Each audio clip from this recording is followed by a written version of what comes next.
Speeding. Speeding. Speeding.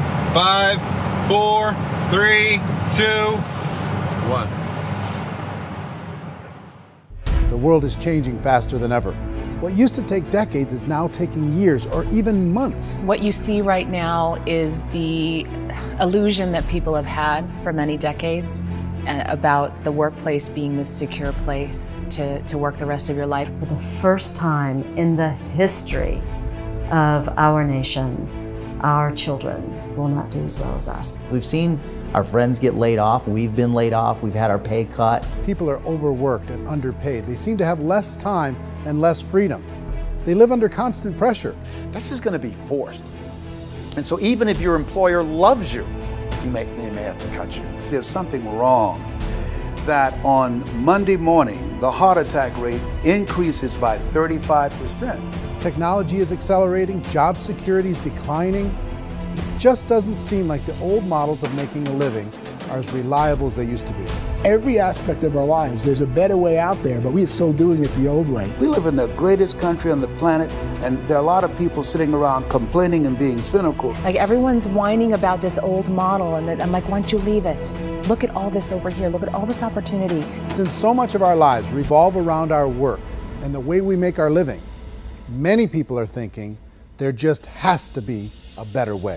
The biggest challenge facing our world today is not making money, is what are we going to do with all the displaced, unemployed people? People are afraid that they're going to make the wrong decision. People are afraid of the unknown. People are afraid that maybe I don't have the skills. Hey, sports fans. Industrial age is over. It's dead. It's dying.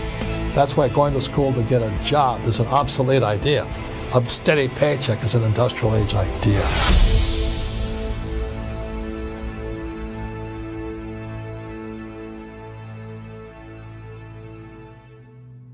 It's the search for answers that has brought us here together today.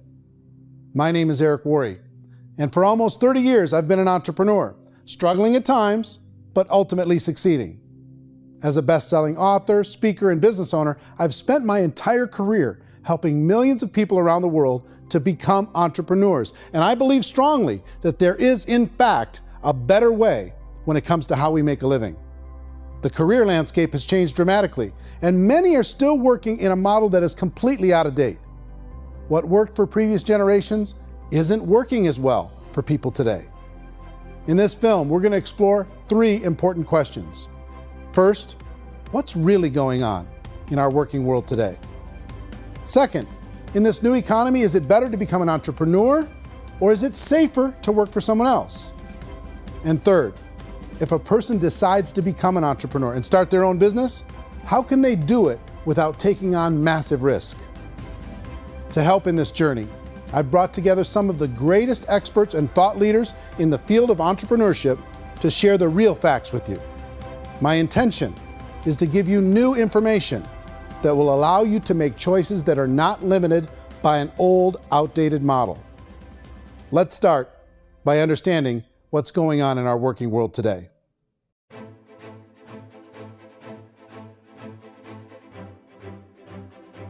Let's look at unemployment. 30–40% of the people are honestly not working, but would be working. What our government does is if you haven't found a job in 6 months, we don't call you unemployed. We pretend you dropped out of the labor force. I've often said that unemployment, particularly structural unemployment, that's unemployment due to technological changes, is the first sign of economic growth. Think of it, 10 people live on an island. They go out every day and fish. One day, new technology shows up. A missionary brings them a net. Now, using the net, one pilots the boat, one throws the net. 2 fishermen can do all the work 10 used to. That's a 500% increase in productivity, 2 doing the work of 10, in one day. You don't have to learn a lot to learn how to throw a net instead of throw a fishing line. The island's got a big problem, 80% unemployment. But the island still has all the wealth of the fish because the 2 people produce as much fish as 10 did. Now, of course, looking back in history, these changes used to take thousands of years. And during that time, we went into farming and transportation. Some of us became doctors and some teachers and lawyers, and we developed all these new professions and new manufacturing jobs.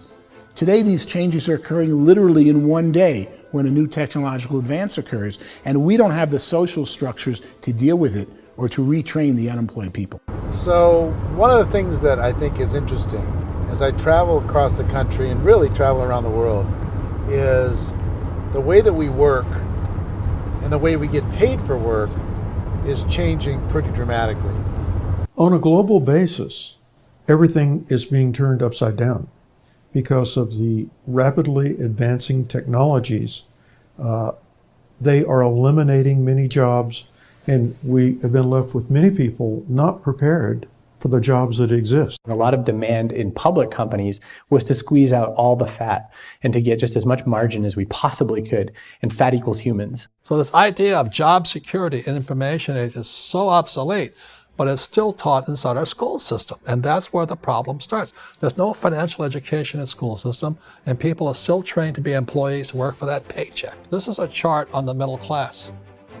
What's happening in the middle class, those that went to school, their incomes have been coming down for years. And parents still say to their kids, go to school, get a job. Now what happens to all those middle class people who are dropping off the ends of the chart? Well, they become what's called working poor. And this is what happens to working poor. But they say poverty is ending. Well, poverty may be ending, but working poverty is going up. And this is food stamp usage. So food stamp usage in America is going through the roof right now because people cannot earn what they call a living wage. Most people have experienced financial pressures that I think are probably greater than they have been in the past. If you're not working for yourself, then it's going to be a pretty hard road for a lot of people. Today, if you're going to control your future, the 40-40 plan is gone where you can graduate from college and get a job and work for 40 hours a week for 40 years. That day is gone. So some of these charts actually tell you what's going on. And this is a really interesting one, you know. People are going back to school because if I go back to school, I'll get a nice job. But this is what's happening to, it's called Sallie Mae, which is the student loan guys. Student loan is going through the roof. It's now over $1 trillion, and student loan debt is worse than credit card debt. So when people stopped using credit card, the government got people into student loan debt. And the problem with student loan debt is you can never be forgiven. See, with credit card debt, you can declare bankruptcy and then all's forgiven. But student loan debt, you can declare bankruptcy, you still owe it. It's the worst of all debt.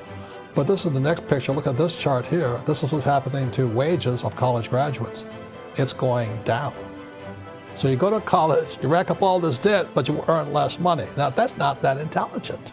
Average person who's been working a lifetime in America today is ending their lifetime at 65 with about $41,000 in assets. They earned just enough to survive.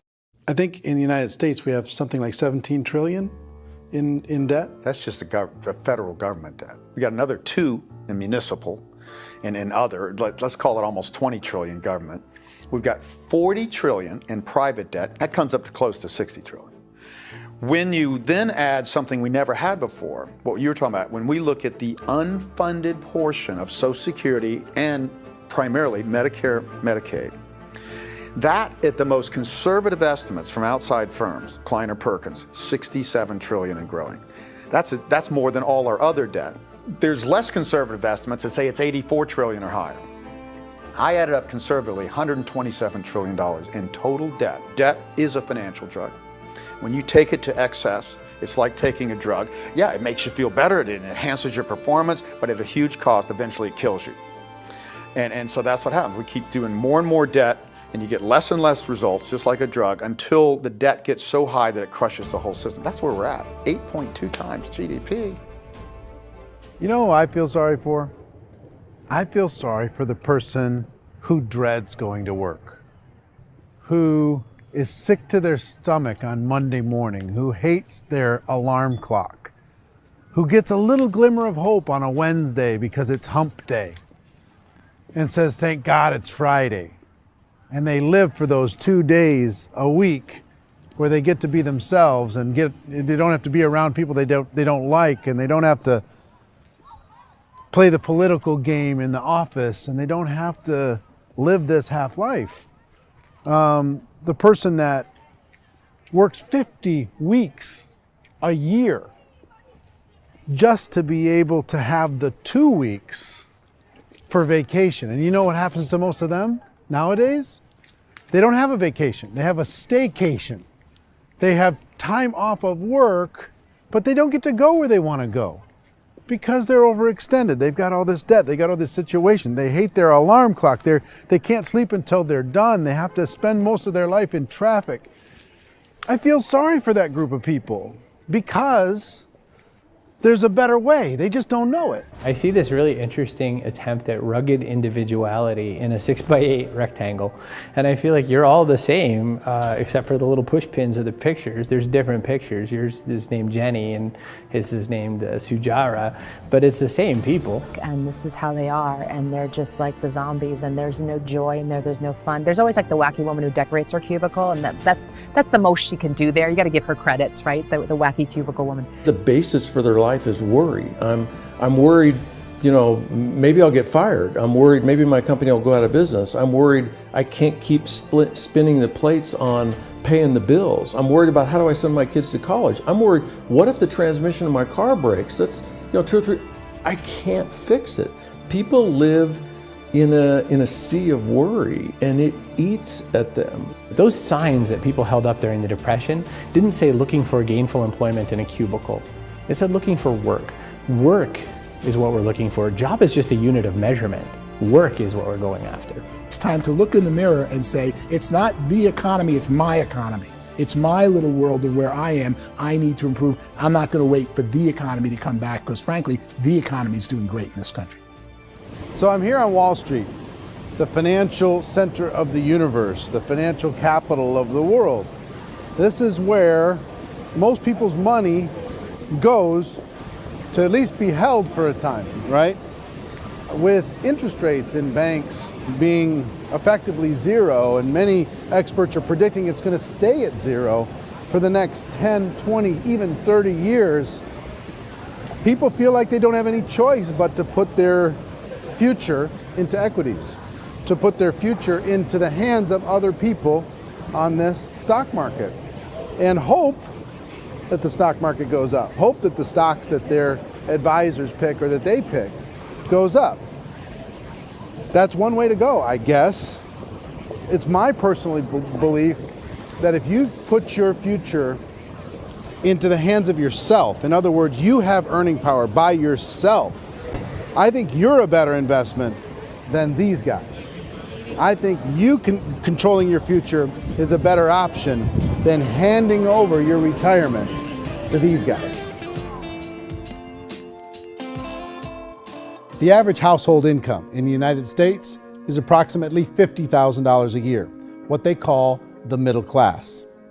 To reach the top 25% of income earners, you'd need to earn at least $90,000 a year.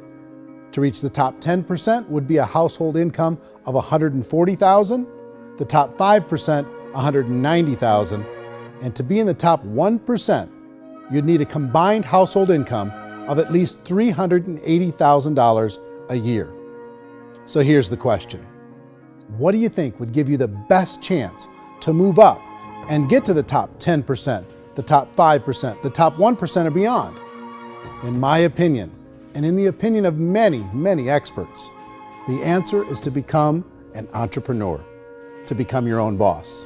I think you have to be a business owner. I can't, the only time I ever say to someone it'd be great to be an employee is when they've already told me they've surrendered. I only tell people who are wounded spiritually that they should be an employee. And it's that feeling that you get when you pick up the backpack off the little Cub Scout and say, "Don't worry, little guy, we'll get you back to the camp."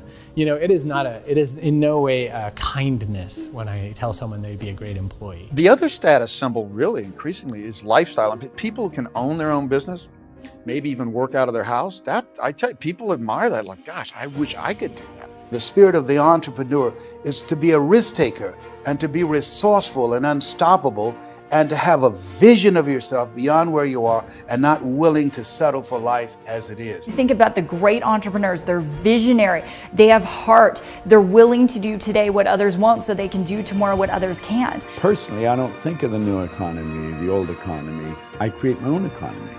The entrepreneur's in control.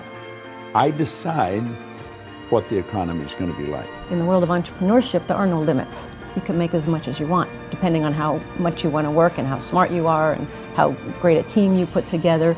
There's no more lifetime rewarding business than being an entrepreneur.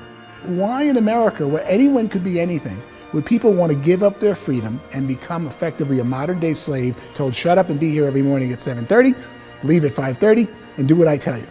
If people decide to become an entrepreneur and work for themselves, they have some traditional options, but they're riskier than you might think. Any kind of a retail business, retail build-outs, is extremely expensive.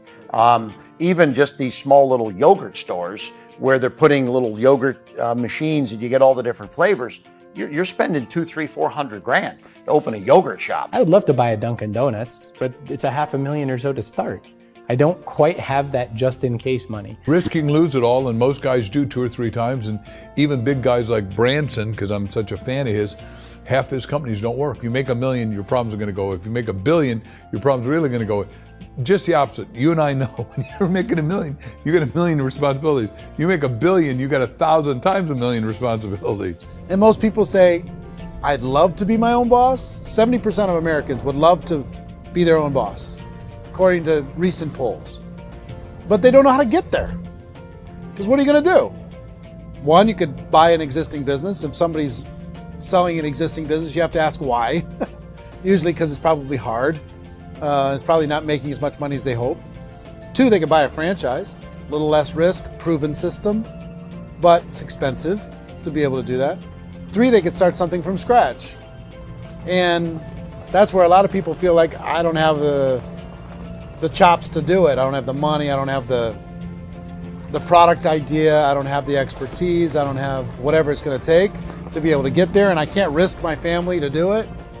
So, 4th, they could become an investor. A lot of people in this town invest to try and figure out a way, but you got to be pretty smart with that game too, right? Venture capitalists, who are the very best and most sophisticated in investing in new breakthrough businesses, make it on 1 out of 11. That means 10 out of 11 are mediocre or fail. Most of them fail. That's the risk there. An angel investor is lucky to get 1 out of 15 or 20. A business is a team sport. Like, I have to have accountants, I have to have engineers, I have to have system designers, I have to have sales, marketing, I have to have accounting, I have to have mission statements, I have to have legal and all that. The average Joe Schmo, even me, I go out there, I don't have the skills to put a business together. I think the bottom line for the 4 traditional options is they take money, sometimes a lot of it. They take expertise, and they take time.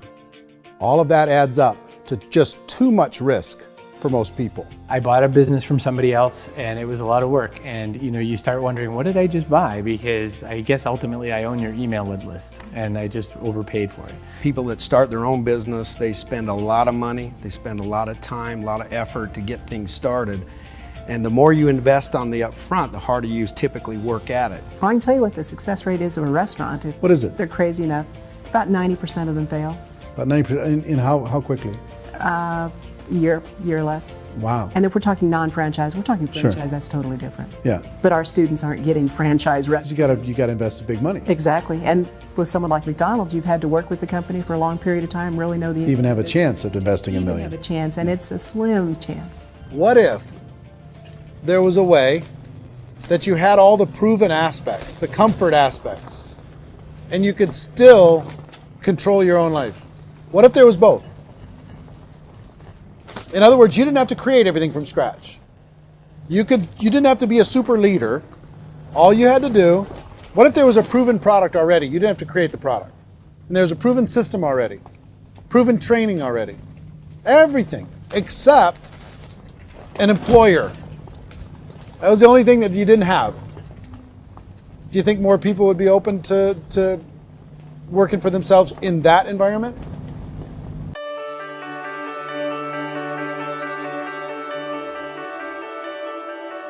In our search for a better way to make a living, we've come to the conclusion that becoming an entrepreneur is actually safer than being an employee. And through our look at the entrepreneurial options, one particular path kept coming up from expert after expert. And I think most people will find it surprising because it's certainly a non-traditional business model. That model is for people to start their own business and become an entrepreneur through the creation of a network marketing business. Some people call it direct selling because the product is being sold directly from the manufacturer to the end consumer, cutting out the middlemen. Other people call it multi-level marketing, or MLM, because there are multiple levels of commissions paid. The most common term today is network marketing, because network marketing best describes using a large group of independent distributors, independent entrepreneurs, to move a product or service more efficiently. So my friend here, Donald Trump, and I, we always write about the network marketing industry. And the reason we support the network marketing industry is because it really is a business school for entrepreneurs. Because most people come out of school looking for a paycheck. Oh, that's terrible. I would go into network marketing like that. I think if it didn't exist, we should invent it. It is that good. I think direct selling is a great way to do business today. It's very easy to get into that industry, and you can be self-employed, be in effect an entrepreneur. When we see multi-billionaires adding network marketing companies to their portfolio of companies, that would be a clue. When we see people who are very famous authors and very famous business people endorsing the industry, that would be a clue. These network marketing companies aren't $50 million companies, they're billions and billions of dollars. They lead the stock market, they're major companies. When we're going to get it? You know, and you're going to school to work for a paycheck, but if you want to be rich, be an entrepreneur, and network marketing gives you the spirit to be an entrepreneur. A traditional company will spend up to 50% of their total revenue on marketing. Network marketing companies use a different approach. Instead of having all that extensive marketing expense, they utilize a network of independent distributors to do the marketing for them. Now, why do they do this?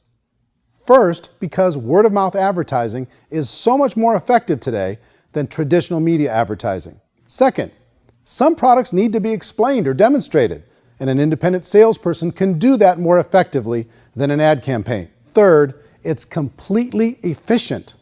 The company only pays for the marketing of their product if a sale happens and not before.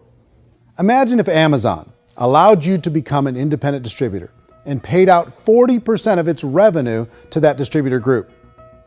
All you had to do as a distributor was recommend a product, and if a person bought it on Amazon, Amazon would take care of all the logistics, and you'd get paid for bringing the customer. Now imagine you got paid for every purchase that customer made for the rest of their lives. Well, Amazon doesn't offer this option, but network marketing companies do. 85% of all buying decisions in our society are made as a result of word of mouth or reputation. We're recommending things to each other all the time. You know, who's your dentist? Who's your doctor? Who's your lawyer? What detergent, are you using? What legal system are you using? What product are you using? We're talking to each other about the things that we love anyway. When you go into a big box retailer, you're lucky if the clerk looks you in the eye, much less gives you any detailed or accurate information about what you're purchasing. So of course, this personal information, this education coming from a friend, a neighbor, a relative, or even a stranger, but one who has experience with the product is extraordinarily valuable. As a matter of fact, network marketing can educate consumers probably better than any other form of marketing. It certainly can do better than advertising, because advertising usually has a certain hype to it, and you can only get limited information. So, network marketing trumps advertising. If you were a typical sales company and you wanted to sell $1 million a month worth of product, you might go find 100 superstar salespeople. The quota would be $10,000 a month. So network marketing as a distribution system just flips the numbers. So we use 10,000 happy, raving fans of a particular product, and we don't concern ourselves so much with how much product each one of them individually sells. If they sell just $100 or $200 a month, and there's 10,000 of them, you're selling $1 million to $2 million a month worth of product. And that's the best way I can explain how network marketing works. This is the marketing arm of the company. There's not money being wasted on bricks and mortar. There's not money being wasted on inventory that's sitting stagnant somewhere. There's not of employees standing around that don't have customers. These are people that are going to connect with customers. These companies allow people to become independent distributors for extremely low cost and with no minimum time or sales quota. Essentially, they own their own business and can provide as much or as little sales as they choose. In other words, the distributor gets all the benefits of traditional business ownership without the risk. The advantage of network marketing is the ease of entry, the low risk, and the low startup cost, because almost everything else has very high risk. You can get in for a minimal investment. You're buying into a system that's already been proven, products or services that have been proven to work. The keys to network marketing is providing an opportunity for the masses to get involved, providing an opportunity for the average person who doesn't have the resources to start their own business. All of this so far is fairly straightforward, but network marketing offers another benefit, and it's this benefit that makes it so interesting for entrepreneurs. Network marketing allows a distributor to build their own network of other distributors and then compensates them on the sales created by that entire group. Direct selling is, at its base, very simple. It's the sale of a product or service to an individual on a face-to-face, one-on-one basis, just the way we're talking right now. But there's an important element as well, and that's the offering in conjunction with that sale of product, the offering of an opportunity for someone to make something of themselves. No matter what your social status is, no matter what language that you speak, I mean, look how many unbelievable people are becoming successful that speak every kind of language out there. What an awesome gift to give the world. Instead of having to work your way up in a system and prove that you could be a sales manager, they just decided everybody can be a sales manager. Everybody gets to build a sales team from day one. And so what that brought into the system of growth as a direct selling company is the concept of compounding or geometric progression. Because now you can actually grow a sales force very quickly because everybody is enrolling people in their own sales force. People who are like, oh, this is weird, I'm building a sales team, or what do you think you do at a regular company? How do you think a regular company works? Network marketing is the only industry that doesn't say your past determines your future. It looks at your past and says, okay, now what can we train you to do so you can have a great future? Every other employer out there wants to exploit you for what you already know, not teach you something new. Network marketing has the potential to save the United States and the world because it's going to teach people not to be employees, but to be entrepreneurs.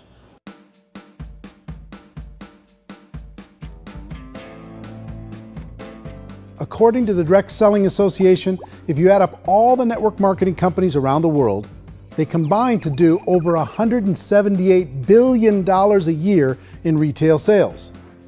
To give you an idea of how big that really is, the NFL, the National Football League, does approximately $9 billion a year. The music industry does a little more than $16 billion a year, and the movie industry does about $80 billion a year. Using a conservative average, network marketing companies pay their distributors about 40% of that $178 billion in the form of commissions, which adds up to more than $71 billion a year. That's almost $6 billion a month. It's almost $200 million in commissions every single day. So it's certainly working, and people are making serious money in network marketing. With the growth of the direct selling industry over the last 10, 15, 20 years, we've seen a broader understanding of the channel. We have seen more and more people getting involved in the business, so our penetration in the marketplace has increased, and thus the understanding in the marketplace of who we are has increased. And we've seen non-direct selling companies look at the direct selling model and say, something's going on there. People are making money, companies are being profitable, individuals are being motivated, product is being delivered to market. Maybe we should explore this. Some people think only the people at the top make money. Well, let's take a look at that as well. In the network marketing profession, there are roughly 500 people in the world who earn over $1 million a year. If you round that number up to $2 million a year, that adds up to about $1 billion a year. That takes the $71 billion paid out each year down to $70 billion. So where does the rest of the money go? The vast majority goes to part-time people making anywhere from a few $100s a month to many thousands of dollars a month. It goes to people who choose to make it a full-time career move and earning even more than that.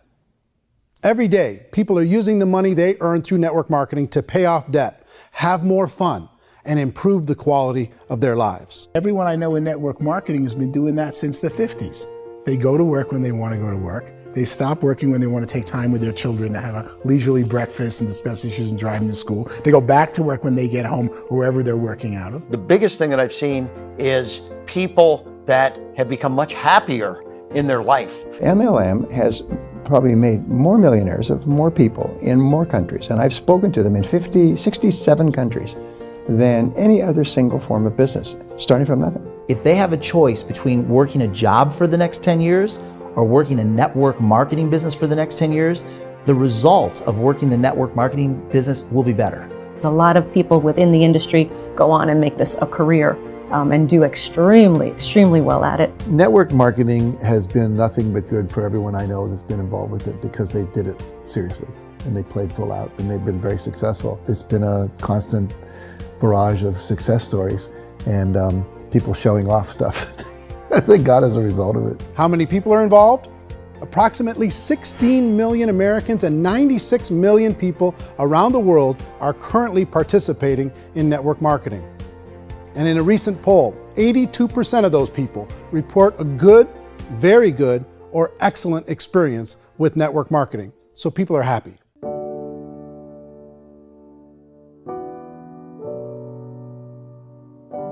So I've taken a look at the network marketing profession and really tried to understand why so many people are confused as to the validity of this as a business.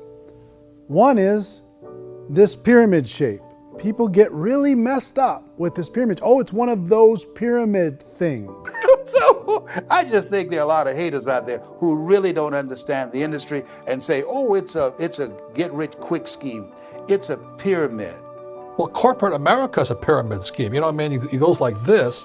You have thousands of MBAs, let's say working for Ford or General Motors or Coca-Cola. If all these MBAs, they're all trying to get to here, that's a pyramid. Only one guy's going to make it. Every 10 years, one's going to make it.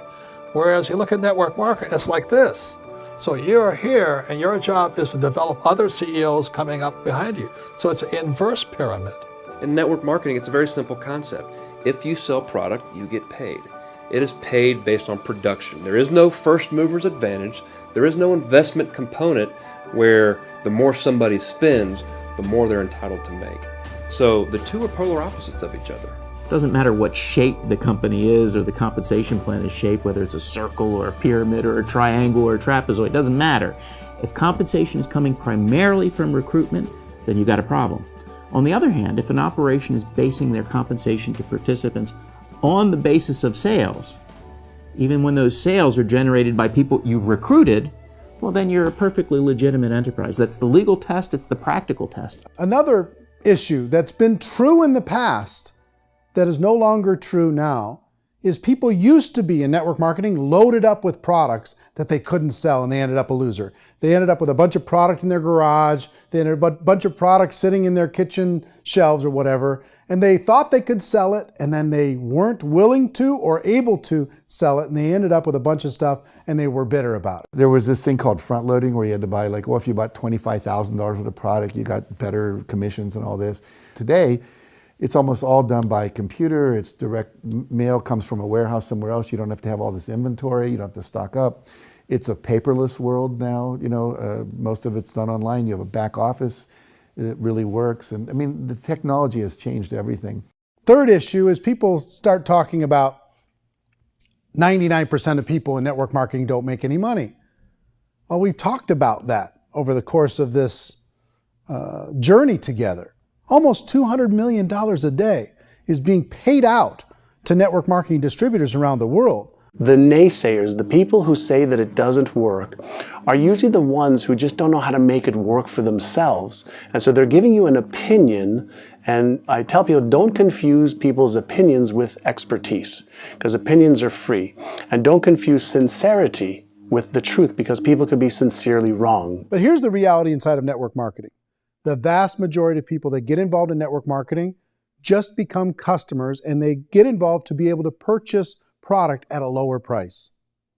If you take Costco as an example, if a person goes into Costco and gets a membership to Costco so they can get a lower price on the product, we don't call that person a loser because they have a bunch of product that they walked out with a smile on their face. Yet when some people want to take a look at network marketing, they say, well, those people, they're just using the product and they aren't earning an income, so they must be a loser. They're not a loser, they're a happy customer. That's the vast majority of people that are involved in network marketing. Now, a smaller percentage of those people decide to go build a business. They earn $300 a month, $500 a month, $1,000, $2,000. That's the bulk of earnings in network marketing. And then there's the few that really decide to take it serious, really decide to build a large network, really work to make that network very, very productive. And those people make huge amounts of money and there's no cap. What I do as an outside economist, just somebody looking at this industry like any other industry I speak and say, look, what's the realities of this? 1% do incredibly well. 10% generate some additional income at pretty low risk and effort. That's not, and 90% of people roughly end up customers. One thing that I think is real when it comes to people's perceptions about network marketing is people put this, and distributors, I think, involved in network marketing have some responsibility for this. They have sometimes unrealistic claims about the product or about the income. Most people who become distributors, they want the money, they want to be successful, but they don't have the skills. They don't know what to do. And when people don't know what to do and they're in a new business, they're scared. And when they're scared, they panic and desperation kind of sets in. So they think everyone they talk to has to get in. So if I talk to you and you say, well, no, I don't have time to do that, they're like, no, I need you. You have to do this or I won't be successful. So I start clawing on you. I start that desperation. So then I start making claims about the product, which are not appropriate, probably not even true. Or I start saying, oh, let me show you how you can make all this money and you don't have to do anything, Eric. And so you just totally misrepresent the opportunity, and you're clingy with people because you think you need everybody to be successful, and you don't. You know, one of the messages that I try to deliver most forcefully to companies as well as salespeople in direct selling is that you don't have to overpromise. The reality is in network marketing, there's a lot of hard work involved. There's a lot of effort. You're going to have to develop yourself. It's a business like anything else. It's going to take some time, but in my opinion, it's better.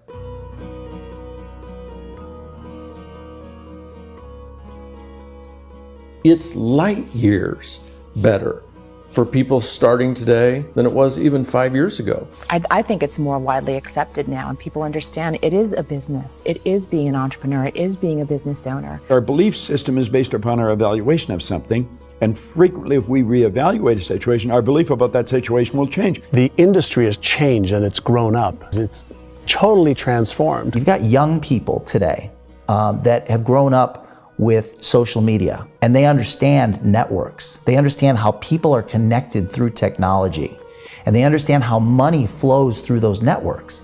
So when they see network marketing, they don't see it the way their parents saw it. And we've all learned, the larger industry that you represent, has all learned from those mistakes and flaws and errors that have happened early on. Early algorithms didn't work the right way. That's all fixed. It's like when they design a computer program, they design the program, then they run it, and then they go back through and they debug it.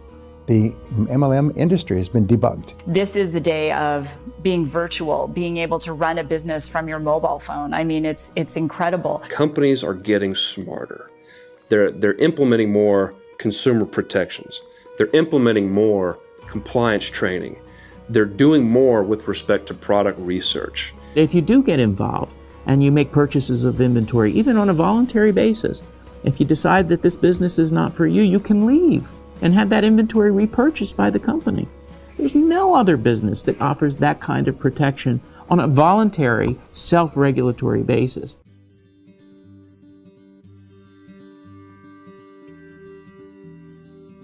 If you decide to look further into a network marketing business in order to generate more cash flow for your family, I would recommend reviewing the following 4 elements. First is the product or service. And on the product or service, I would ask 5 important questions. 1, do you like it? Is it something you would feel comfortable sharing with others? 2, is there a recognized need in the marketplace? It's hard to create a need if one isn't naturally there. 3rd, does the product meet that need? Does it solve a legitimate problem for consumers? And 4th, is it priced to sell? Can it compete in the marketplace? And 5th, is it priced for profit? Is there enough margin for the company and the distributor to be able to generate income for the long term? If you can answer the questions on the product to your satisfaction, the next element to consider is the company itself. Is it well run? Do you believe in the founders or the management team? Do you feel they have what it takes to go all the way? See, it doesn't matter how good the product is if the management can't take care of the company. Good management can change with the times. They can handle adversity. They can make good decisions. Make sure you choose a company that can serve you for a long time. The third element to consider is the compensation plan. And with that, there are 3 important things to look at. First, a brand new person needs to be able to generate some money fairly quickly. It may be an obvious reason, but you can probably imagine the ripple effect of a distributor getting involved and having even a small victory fast. That can only help with the overall success of the organization. Second, a person should be able to develop a moderate part-time income in a reasonable period of time. As they develop their network and as their sales grow, they should be able to enjoy more benefits. And third, for the people who are really serious, for those who decide to really go pro in the network marketing profession, there should be the possibility to make a serious full-time income if they work hard and are committed to developing their skills. If you're comfortable with the product, the company, and the compensation plan, the last thing you should look at is the support that will be made available to you. Does the company have a website? Does it have a solid online reporting tool? Do they have comprehensive training available? Do they host events to help you build your business? If you decide to do this, what kind of a support system can you plug into? Choosing a network marketing company is a personal decision. But evaluating the 4 elements of product, company, compensation plan, and support is a great place to start. Is the company promising that you're going to get rich quick or that you can make a lot of money without a lot of effort? That's a red flag. Is there a product that you really believe in that you think can be sold? Or are you being told by salespeople or the person who's trying to recruit you or by the company itself that don't worry about the product, all you have to do is recruit other people into the business? Red flag, warning sign. If you're hearing that, take a second or even a third look. Get to know the customers, the products, the business, have some success, and see where the opportunities might take you to move up in the organization. You want to find out how concerned are they about my education, my training, and my development? Is there a space for me to grow? Most important question. Learn everything that you can about the product. Make sure it's something that you believe in, and learn everything you can about the industry and work that system. You have to be very passionate about whatever that company is doing. I would get involved. You can always test drive anything, the product, the service, the community, and then lean into it a bit. If it feels good, then lean into it a lot. Behind me is the Lincoln Memorial. And this is a place where Martin Luther King Jr. had his famous "I Have a Dream" speech. And at that speech, he talked about his dream for equality for everyone around the world, and that's a noble dream. But I think more people need to remember what it was like when they were kids and the dream was still alive in them, before it got beaten out of them by reality, by this paycheck, by these responsibilities, and by having to live for this job to pay the bills. I think people need to remember that, go back to that. Once they know that there's a better way, I think their future is going to be much brighter. They can live a better life.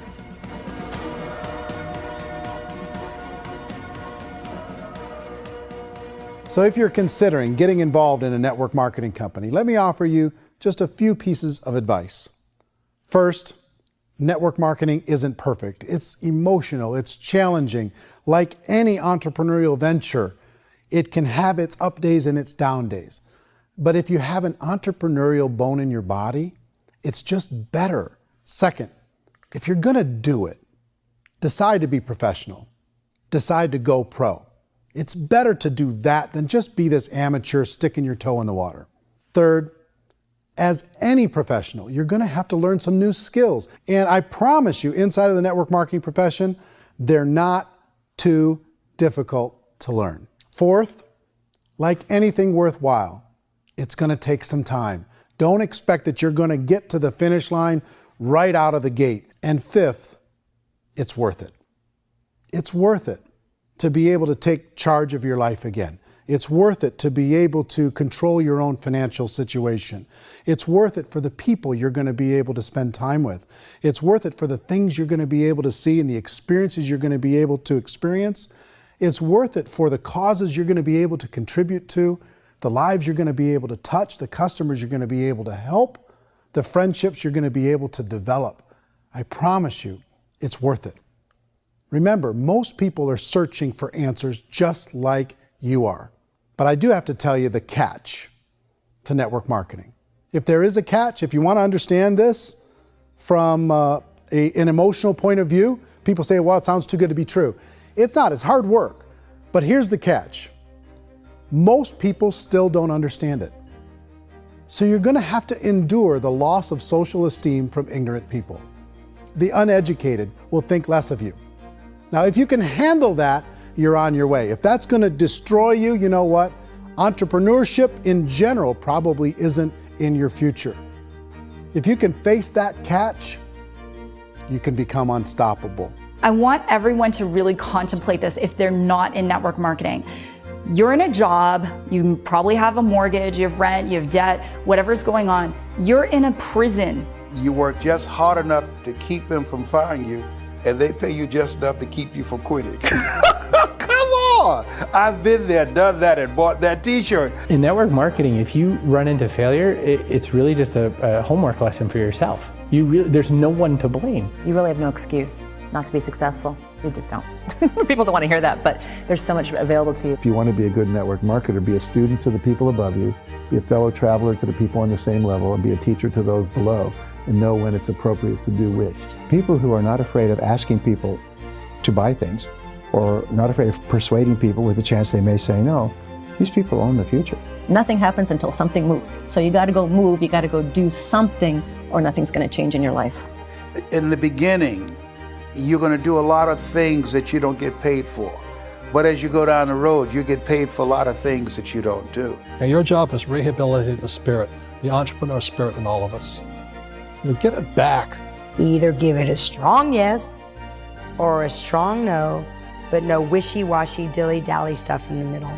There's dreams and there are nightmares, but I believe that the biggest nightmare of all is when you don't pursue your dream. You're going to see some monumental growth in this profession. It's an exciting, exciting time to be involved with the network marketing profession. The next 10 years, I see just exponential growth. When that tipping point comes, it's not a matter of asking somebody, have you ever heard about network marketing? You're really asking them, which company are you building your wealth in? We are here to fix the world, to improve relationships with other people, to improve other lives.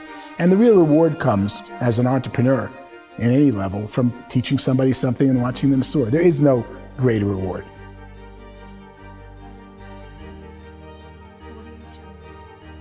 Life's too short to spend it living someone else's dream instead of your own. It's too short to spend it living at a fraction of your potential. Can being an entrepreneur be a challenge at times? Sure. But here's what you get in exchange.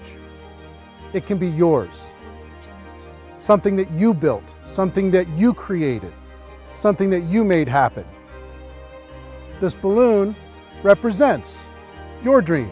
It represents entrepreneurship. My wish for all of you is that you would reach out and grab it.